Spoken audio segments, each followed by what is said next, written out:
saging kinabukasan. Lahat ng mga trisinguda sa lahala, sige, vlog, live streaming.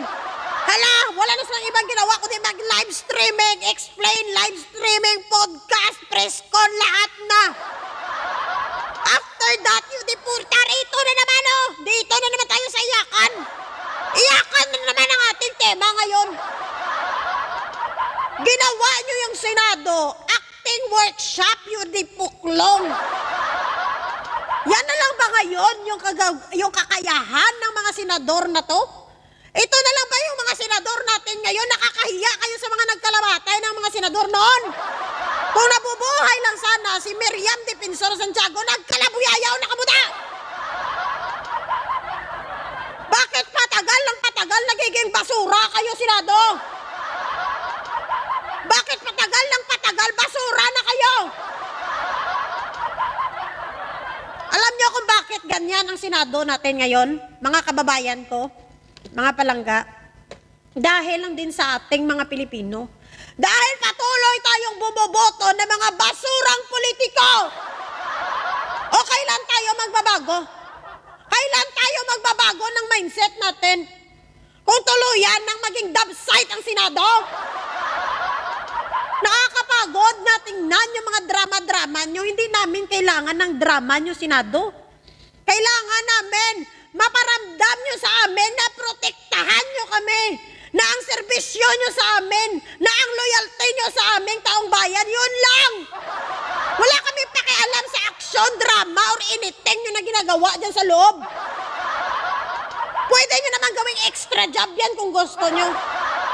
Pero sana pagdating nyo sa loob ng Senado, maging profesional kayo. Puro na lang bakbakan, yaw-yawan, kung ano-ano na lang sagutan, may matapang-tapangan, may tanod, may kung ano-ano na lang. May action star, may crying lady, kung ano-ano na lang. Hindi ba kayo nahihiya sa taong bayan, mga senador dyan sa loob ng Senado? Yan ba yung inyong yan ba yung sinumpaan nyo? Yan ba yung sinumpaan nyo? Ha? Mahiya naman sana kayo, bigyan nyo naman sana ng delikadisa yung mga sarili nyo. Halos lahat ng Pilipino nanonood sa inyo. Nakikita bawat galaw nyo, naririnig bawat salita nyo, nakikita yung mga yudiputang, ang mga tiyunggo. Sana bigyan nyo naman ng bigyan nyo ng integridad naman ang inyong dyan sa Senado. Nakakahiya kayo, promise nakakahiya na yung Senado. Kung ganito lang naman ng Senado ng Pilipinas na parang dumpsite na, bakit hindi na lang i-abolish yan? I-abolish na lang yan, wala namang kwenta. Yung Senado na dapat protektahan ang taong bayan, ang loyalty na sa taong bayan, ginagamit nyo ang Senado para sa sariling interes nyo, para taguan ang pugante, para linlangin ang taong bayan, para baliin yung bawat batas. Ganon ang ginagawa nyo. Ginagago nyo yung taong bayan. So ano pa ang kwenta nyo ng mga senador dyan kung yan lang din naman ang ginagawa nyo? Diba? Kaya naman sana maging profesional kayo sa trabaho nyo. Pati mga personal na alitan nila, hala, nandun na sa loob. Nano ka mo? O ngayon mga kababayan ko, mga palangga, nakikita nyo na kung sino talaga yung mga senador na totoong nagmamahal sa atin.